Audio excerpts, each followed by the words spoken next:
Hi ಎಲ್ರಿಗೂ ನಮಸ್ಕಾರ. Welcome back to ಹಳ್ಳಿ ಸೊಗಡು ಚಾನಲ್. ನಿಮಗೆ ತೋರಿಸ್ತಾ ಇರೋ ರೆಸಿಪಿ ತುಂಬ ಸ್ಪೆಷಲ್.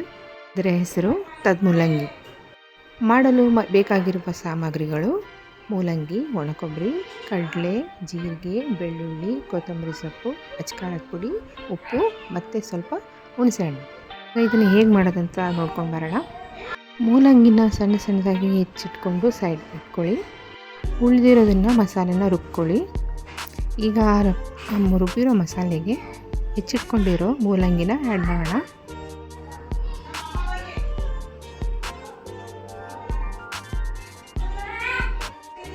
That's all. ನೋಡಿ, ಇವಾಗ ಇದನ್ನು ಕಾಣಿಸ್ಬಿಟ್ರೆ ನಮ್ಮ ಮೂಲಂಗಿ, ರುಚಿಯಾದ ಮೂಲಂಗಿ ರೆಡಿ ಆಗುತ್ತೆ. ಒಂದ್ಸಲ ಇದನ್ನು ನಿಮ್ಮ ಮನೇಲಿ ಮಾಡ್ಕೊಂಡು ತಿಂದು ನೋಡಿ, ಇದರ ರುಚಿ ಬೇರೆಯೇ ಲೆವೆಲ್ ಆಗಿರುತ್ತೆ. ತುಂಬಾ ಟೇಸ್ಟಿಯಾಗಿರುತ್ತೆ. ಇದನ್ನು ಹಾಗೆ ತಿನ್ಬೋದು ಮುದ್ದೆ ಜೊತೆ, ಇಲ್ಲ ಅಂತಂದರೆ ಅನ್ನದಲ್ಲಿ ಹಾಕ್ಕೊಂಡು ಕಾಲಿಸ್ಕೊಂಡು ತಿನ್ಬೋದು. ಇಷ್ಟ ಆದರೆ ಲೈಕ್ ಮಾಡಿ, ಶೇರ್ ಮಾಡಿ, ಸಬ್ಸ್ಕ್ರೈಬ್ ಮಾಡಿ. Thank you so much.